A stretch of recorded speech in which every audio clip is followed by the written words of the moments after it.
Good morning. Welcome to morning. Unity Church of Ames.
Thank you, Brian.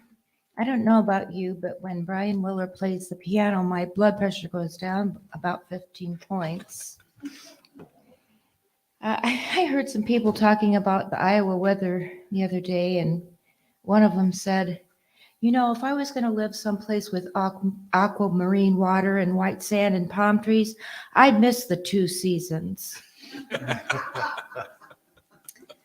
So there you've got that.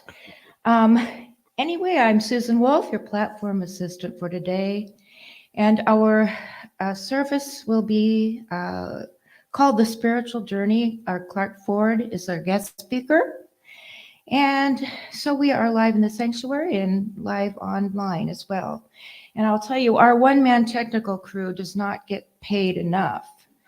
He is definitely, our Jim Trenberth is definitely a magician when it comes to those things. Yes, definitely.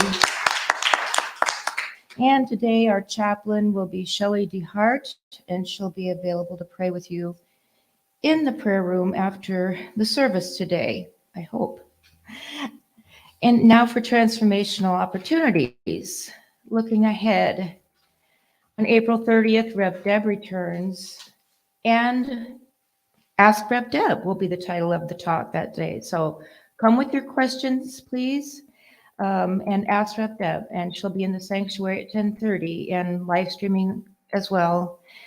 On May 3rd, there will be a noon happy birthday celebration in the community room. April birthdays. Music planning meeting afterwards, and a board meeting on Zoom from 3:30 to 5:30 on. We're looking way ahead here. There we go. You missed the whole thing. Oh. Okay. Well, we can go back. I'm fine with that.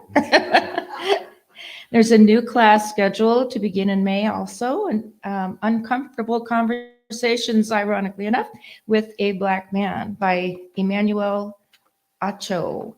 The dates will be May 2nd, 9th, 16th, 23rd, 30th, and June 6th.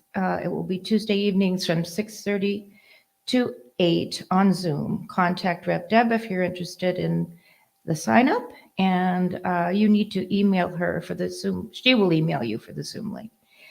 And thank you for observing the CDC guidelines for the COVID rules and policies. So now we are on May 3rd, looking ahead to April birthdays, music planning team meeting, and the board meeting, 3:30 to 5 on Zoom. And every week we have the prayer call on the call-in, and the codes and phone number is on your screen. Or I'll say it was.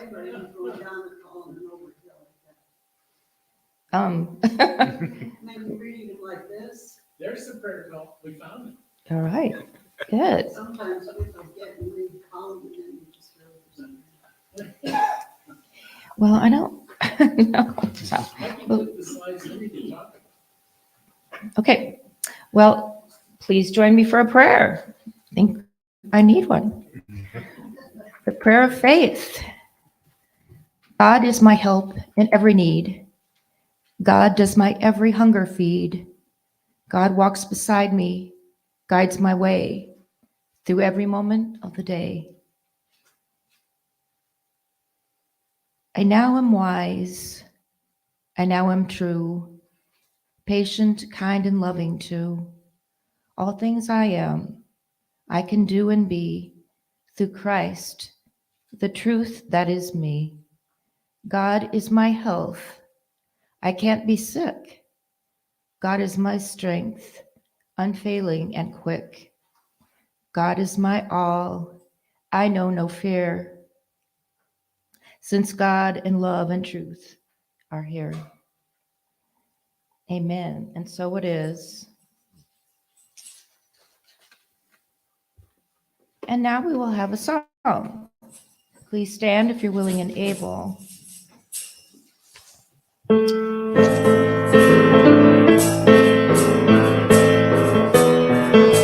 You gotta put one foot in front of the other and be with love. Put one foot in front of the other and be with love. You gotta put one foot in front of the other and be with love. Put one foot in front of the other and be with love. Don't give up hope. You're not alone. Don't you give up. Keep moving on. You gotta put one foot in front of the other and be with love. Put one foot in front of the other and be with love. Lift up your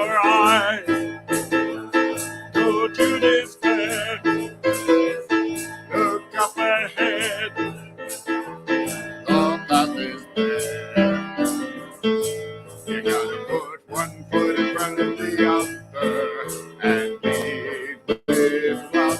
Put one foot in front of the other and lead with love. I know you're scared, and I'm scared too. But here I am, right next to you.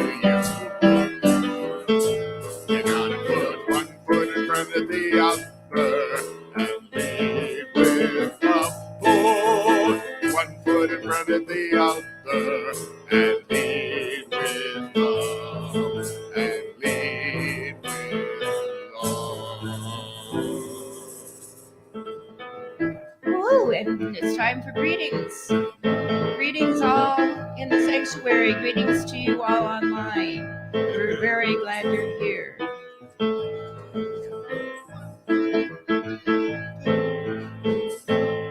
Yes, you may be seated. Now please join me for the Unity Worldwide Ministries Foundation Statement. There is only one presence and one power in the universe and in my life, God, the good, omnipotence, and also the Unity Church of Ames affirmation. Through the Christ Spirit in us, we create a better church and a better world. So be it. And the daily word for today is world peace.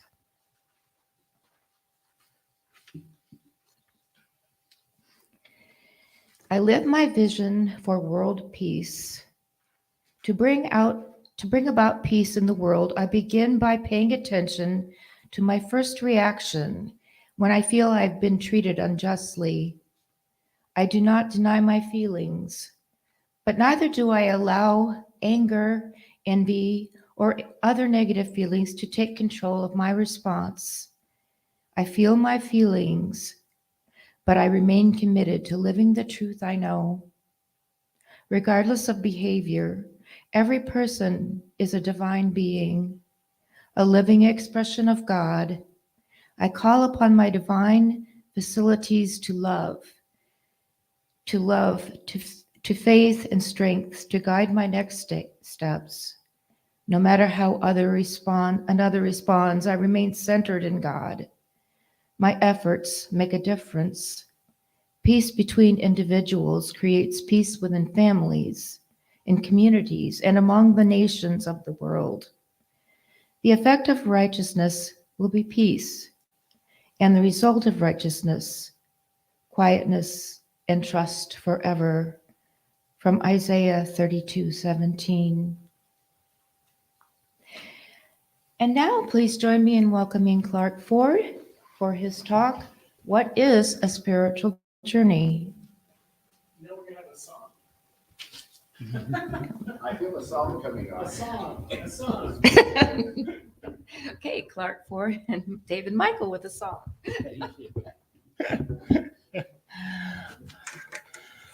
We're, as David's getting set up, and I am for this song, I just wanted to tell you a little bit. This song is called Look at Me with Your Heart, and it was written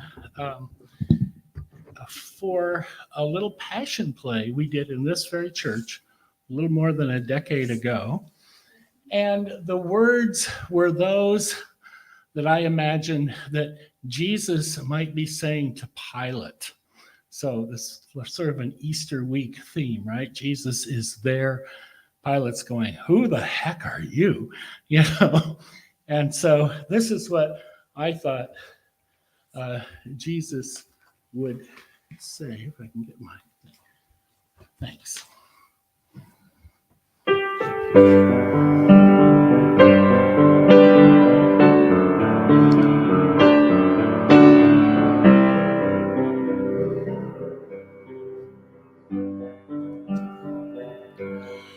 Look at me,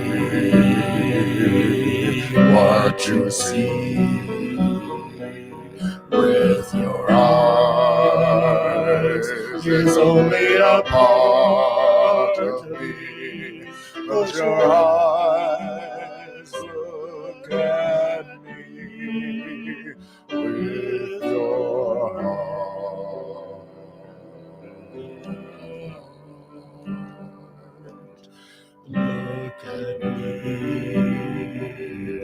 what you see with your eyes is only a part of me. Close your eyes, look at me with your heart. I am spirit, I am light, I am light. Let me shine on you. I am caring, let my heart touch your soul. I am beauty, I am joy, I am peace. Let me comfort you. I am caring, let me hear your words. I am here now and forever. I'll be there when you call for me in spirit. We're all part of the infinite one. Look at me, what you see with your eyes is only a part of me. Close your eyes, look at me with your heart.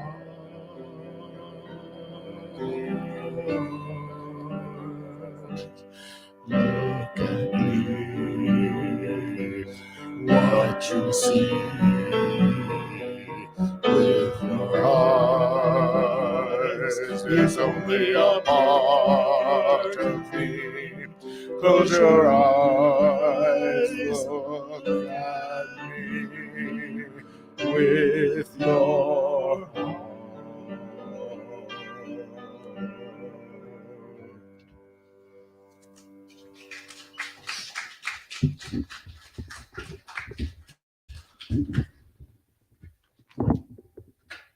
Thank you.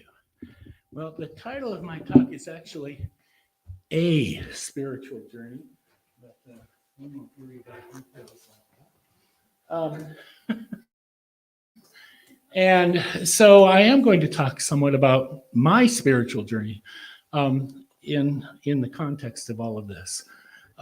The song, Look at Me with Your Heart, that kind of is the path that I'd like to go on, at least up here. I may be slow in my progress following that path of Jesus. At any rate, so to sort of follow up a little bit on Easter, after Easter, tradition says that Jesus appeared to his disciples several times and then he left them and they were on their own, right? Well, so where they had once let Jesus do all the heavy spiritual lifting, they no longer had that luxury. Where they were once a group of 12, they were now mostly on their own to travel to different parts of the Mediterranean, teaching what they had learned. When Jesus was with them, they were on one kind of spiritual journey. When he left, they were on quite a different spiritual journey. Well, spiritual journeys can take many forms, and I believe that we are all on a spiritual journey, whether we think we are or not. We can have many shared spiritual experiences with others, and perhaps walk the same path as others for a time. But in the end, our spiritual journey is ours alone. It is our path to connection with the divine. It's about what we each feel and don't feel, what we believe and don't believe, what we do and don't do. We can talk about the exterior parts of our journey with others and find others with similar experiences, but the meaningful interior parts of our journey are ours alone. There's no place to hide, no one to BS or look good for, right? We may not even be able to put words to that interior experience. It's about our light, our love, our beliefs, our faith, our spirit, the very essence of our soul, kind of the things that Jesus is trying to explain to Pilate, right? But even without words, our light leaks out, our love radiates. People around us know, despite our words or lack thereof. So what I'm talking about is an inner journey. Some folks may claim they're not on a spiritual journey. They may even deny the existence of spirit at all. They may erect walls against change, growth, or even enlightenment. But I think their efforts to deny that they are on a spiritual journey is just part of their journey. There is no one right way to be on a spiritual journey. No one right time to start it or change directions. We may be conscious of our journey or unconscious of it. But if we consciously desire to start such a journey, then how do we do it? The journey of 1,000 miles begins with a single step, right? We've got to put one foot in front of the other and lead with love, or as the hobbit Bilbo Baggins said to his nephew Frodo in Tolkien's The Lord of the Rings, "It's a dangerous business, Frodo, going out your door. You step onto the road, and if you don't keep your feet, there's no knowing where you might be swept off to." One thing is for sure about spiritual journeys, there will be change, and you can't help but learn from every experience. So we are all on our own spiritual journey, and the point of it is spiritual growth. We are on the path to our higher self, to our conscious connection to the divine. So today I'd like to share some mileposts along my own spiritual path, at least the parts that I'm conscious of, to talk about, right? So I was born, that's me in the gray coat over there. I was born into a family with long history of Protestant Christianity, Presbyterian, actually. My mom and dad may not have had that much in common, but both of their families had been Presbyterian going back generations, right? I have relatives who were missionaries to India in the 1800s. So I was raised in the Presbyterian church. I went to Sunday school, learned Bible stories, and eventually began to wonder about the disconnect between what Jesus was all about and what the congregation seemed to be all about, dressing up in their finest and their furs to attend church, right? Or the Easter parade, right? What was that all about? I had stepped out on that road and had no idea where I might be swept off to. Well, it turns out my parents were not particularly faithful churchgoers. So I was spared too much intense indoctrination at the Presbyterian church. But in high school, I joined a musical group, right, at a Baptist church. And here it is. And in those days, there wasn't a big American flag there. But there's some mountains behind this. This is where I grew up in Southern California. So, and it really left an impression. The Baptists were all about faith and the Gospels. I read the Gospels and enjoyed that. The popular paperback version at the time for the New Testament was called Good News for Modern Man. And back in those days, women were considered part of mankind, right? So they didn't bother to say good news for modern men and women, right? But I took to heart the message of Jesus about love, kindness, and spirit. But in the end, I had a crisis of faith. I had too many questions seeping in around the edges. of the mighty fortress of my faith. I wanted to believe. I wanted to be a sincere Christian, trusting God. I wanted to have strong faith, giving my whole being to God, believing that everything in the Bible was true, that all was God's will acting in my life. Right? I did want that. I didn't succeed. But I just couldn't do it. I was a failure as a Christian, tempted by Satan to question and disbelieve, I guess. I went to college. I majored in biology. I became a scientist and was particularly enamored with what I learned about evolution. Such an elegant and comprehensive explanation for all biological life forms. The way I see it, many Christians do themselves no favor arguing against science or against the ideas of evolution. Some Christians, of course, see evolution as part of God's plan in action. And I think that, there are many famous Christians who were scientists, and what they were trying to do was trying to figure out how did God's creation work, right?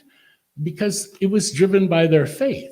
Now it seems like there's many people of faith who think, well, you either have faith or you have science, right? But it wasn't always that way.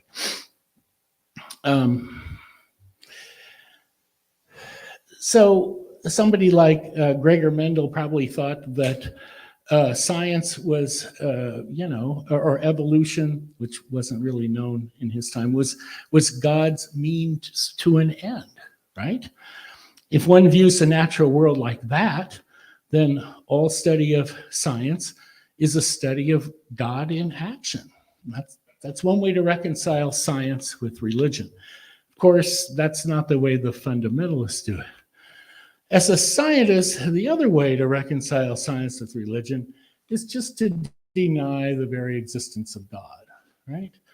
Deny the existence of spirit and settle for a world hurtling forward through time with no creator, no spiritual meaning, with humans just the product of natural selection, some sort of nihilism. And hey, I was in college. That made sense to me.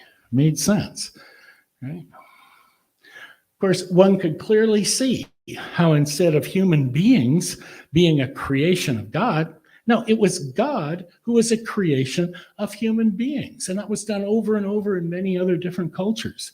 And in fact, most people would agree with that if you're considering another religion, not your own, okay? If you're considering another religion, you might feel very atheistic about it. The God that they have doesn't exist. It's all wrong, blah, blah, blah, right? Because they created that God. Anyway, so that's kind of where I was. And also, I guess I could say, I got to thinking, now here I was, a child, I was raised Christian. What if I wasn't born in America? What if I had been born in India? Would I have been raised Hindu instead, right? Why was I not Jewish or Muslim or Buddhist or some other indigenous religion? Why? Because my parents were Christian, so therefore I was. And that was the only reason I was even considering the Christian point of view. So I was trying to extract some great religious truth from an accident of birth. Ha! How's that going to work, right? And I was interested in truth. Science is a search for the truth of nature, right? But with limited tools. It said that science shines a bright light on a very small spot. If there was such a thing as spirit, if there was a God, science would not be useful for revealing it, right? At least not in my lifetime. So I had to decide whether I was happy with the bright spot, which is illuminated by science, or actually try to understand something broader than that.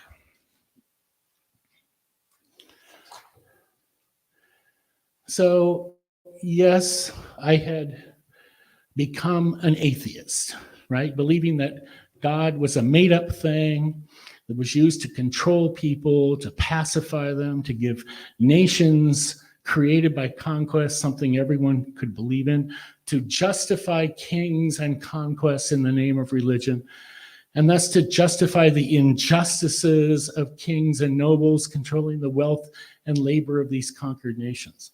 Ooh, yeah, religion has played a role in all of that, whether it's your religion or another religion. And I also came to believe, look, access to heaven is a powerful way to control people, right? Mediated through the church and its hierarchy. The Protestants broke away from the Catholic hierarchy and found a connection to God through reading the Bible, thus promoting literacy and independent thought. But even the Protestants used the promise of heaven to convert and control people. It was all madness, right? All madness. So here I was, having rejected the faith of my ancestors, but with nothing to replace it. At least I didn't have to worry about faith, or did I? A lot of atheists were pretty rabid about how spirituality was a hoax, a figment of the imagination. It was wishful thinking, coincidence, it was bogus, right? That's kind of an act of faith for some atheists, right? And all that, and even some agnostics are rabid too. But most agnostics said, yeah, they don't know, and essentially they don't care, right? Not an issue. Maybe yes, maybe not. We're going to spend time thinking about it. So here's the prayer of the agnostic, heavenly whatever, on the off chance that you're there, right? But I was thinking about it, okay? I wanted to know what's really going on. I wanted to feel like I understood. Maybe atheism was just a reaction to religion, right? And I began to develop a reaction to atheism.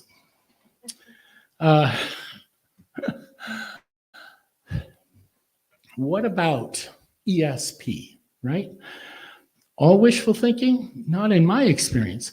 What about the mystics? Very attracted to the mystics, right? Were they just all fooling themselves and each other? Were they fakes? Or was it the atheists who were just fooling themselves, right? And what about other religions? It seems mystics of every religion had more in common with each other than they've had with people of their own faith.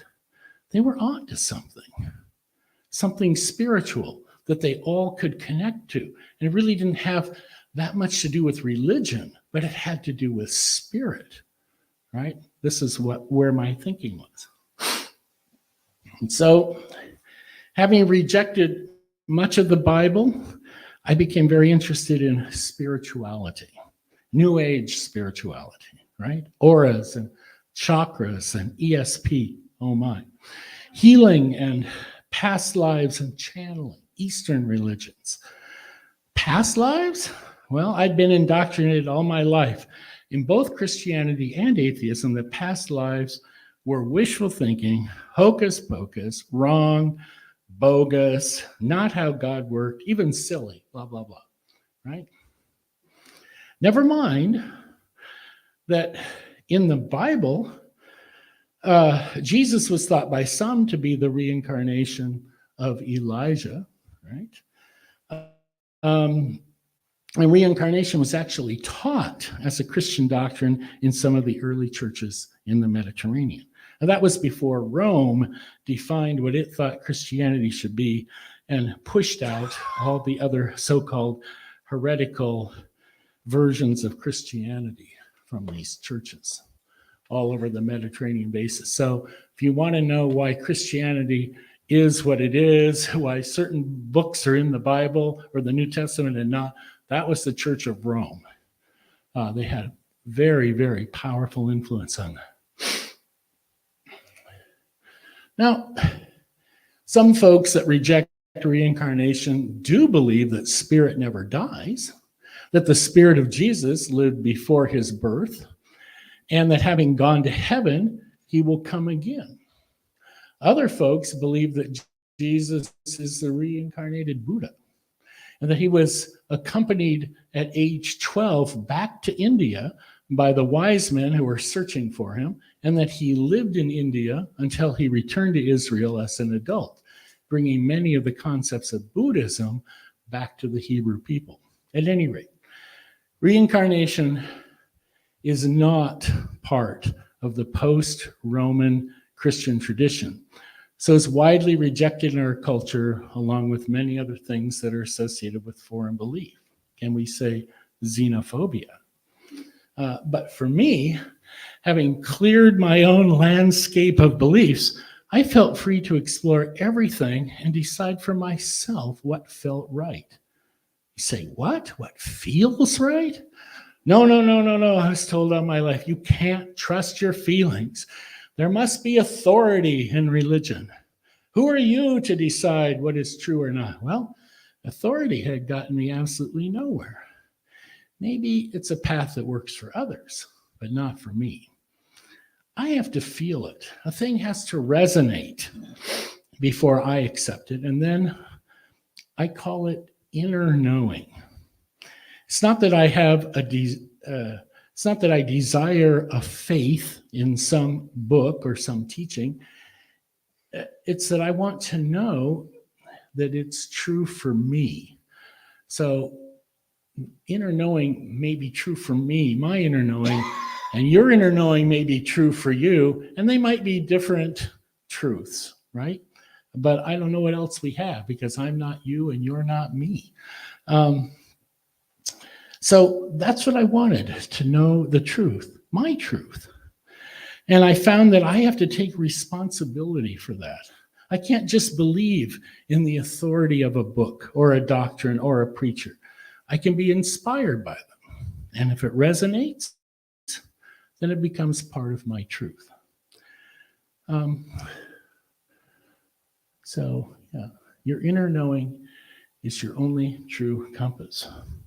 Well, some may say, truth is truth.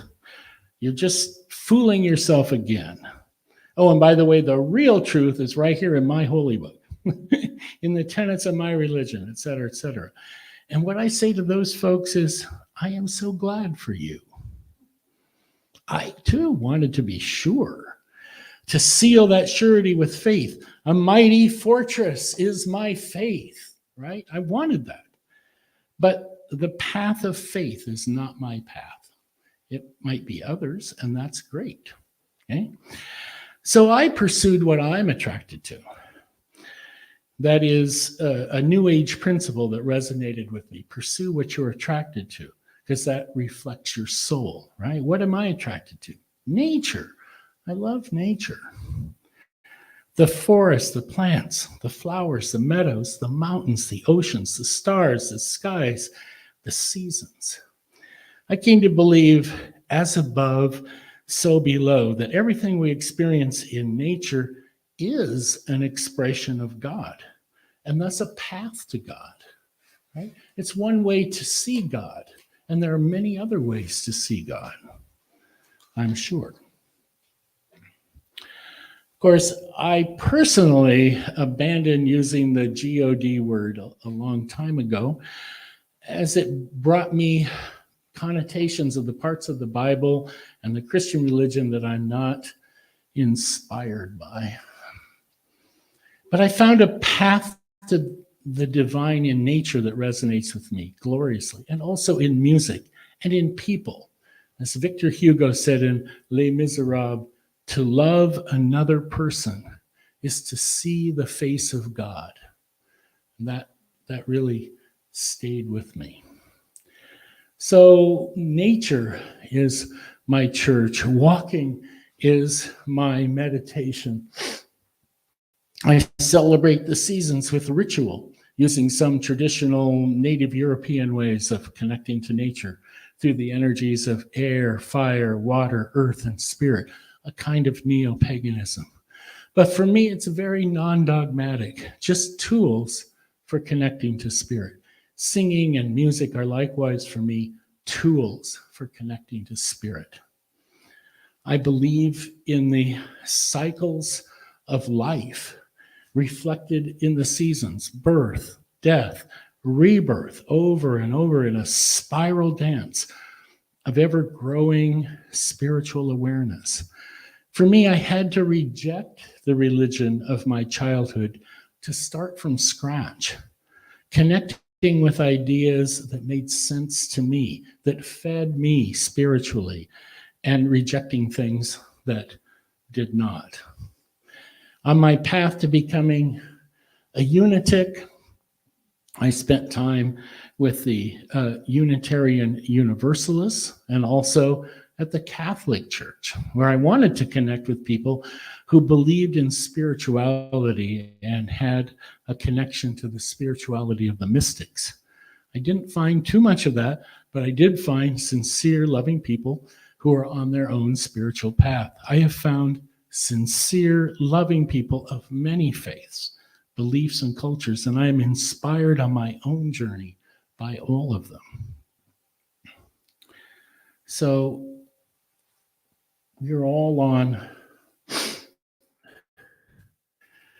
spiritual path, learning the lessons of love, and each path is different. Here at Unity, many of you know I'm not exactly a dogmatic unitic, whatever that is. But I do feel spiritually at home here and encouraged and inspired to continue my spiritual journey. So I want to thank all of you for your continued love and support. And may your journey continue to lead you to grow in spirit and love. Blessed be. Now, if you will join us in our meditation song, Speak Only Love.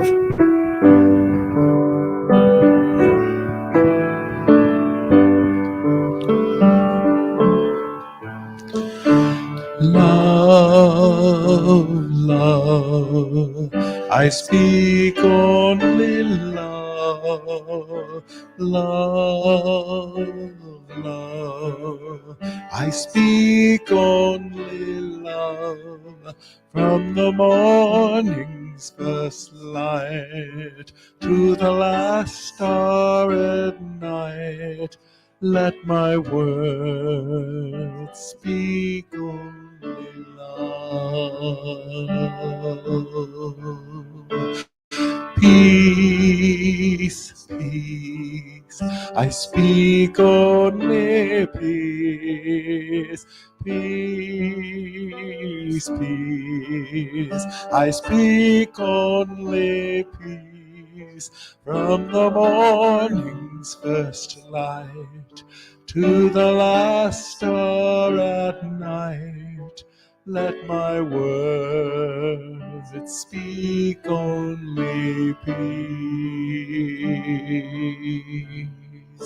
Truth, truth, I speak only truth. Truth, truth, I speak only truth. From the morning's first light to the last star at night, let my words speak only truth.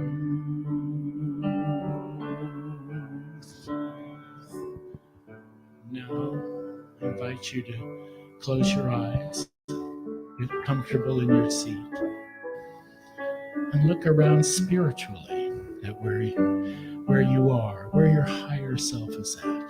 And allow yourself to take the next step in your spiritual journey, whatever that is. You feel yourself lifted in spirit, but you may be hanging on for dear life. Consider letting go and trusting the divine. You were following the path of Jesus, who had no fear. You may see an opportunity for love or service to others, or even an opportunity to appreciate yourself that you may be holding back. Say yes to love, to appreciation, to gratitude. Follow the path of Jesus. Every step on the path of Jesus takes you on your path to spiritual growth. You're learning the great lessons of love. Go at your own pace. You have all the time in the universe, through as many lifetimes as it takes. You are on your spiritual path in the silence.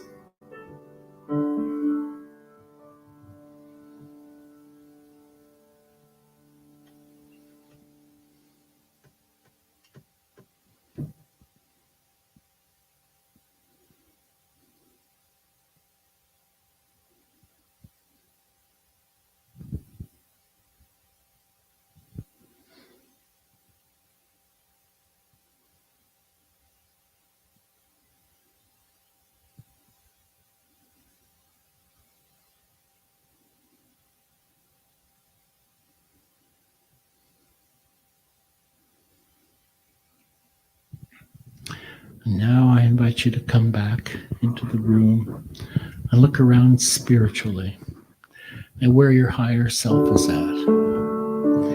Remember that you are loved, that we are all on a journey, sharing this moment together.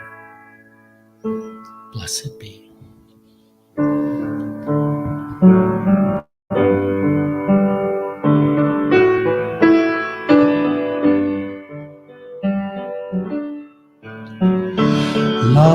Love, love, I speak only love. Love, love, I speak only love. From the morning's first light to the last star at night, let my words speak only love.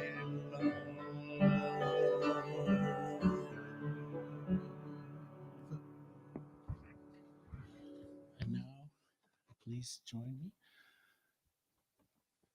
in our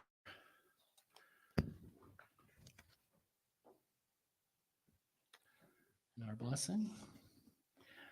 Divine love through me blesses and multiplies all that I am, all that I have, all that I give, and all that I receive. And I am joy-filled and grateful. Amen.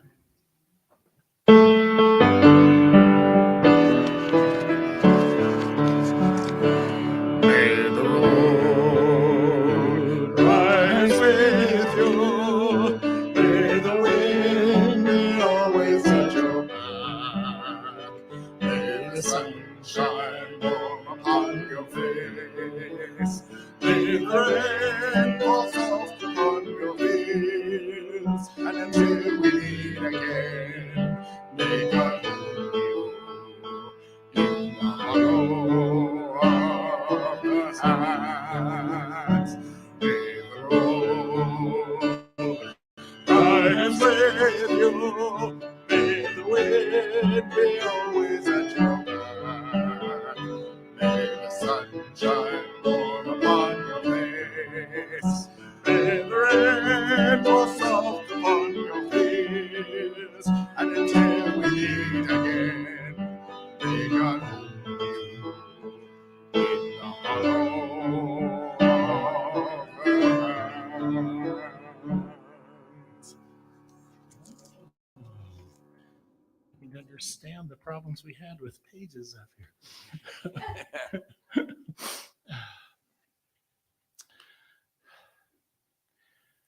Heavenly Spirit,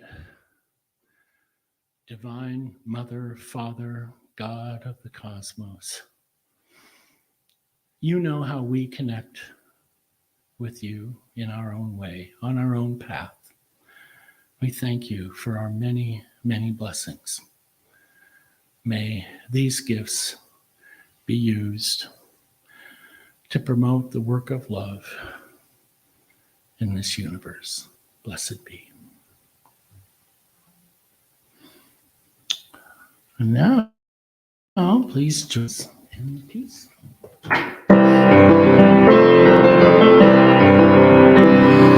Let there be peace on earth, and let it begin with me. Let there be peace on earth, the peace that was meant to be, with God as creator, and we all are we. Let us walk with each other in perfect harmony. Let peace begin with me. Let this be the moment now. With every step I take, let this be my joyous vow. To take each moment and live each moment in peace eternally. Let there be peace on earth, and let it begin with me.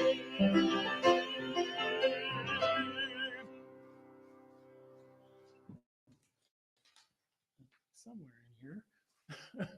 But please join me in saying the prayer for protection. The light of God surrounds us. The love of God enfolds us. The power of God protects us. The presence of God watches over us. Wherever we are, God is, and all is well. Amen. Go in peace.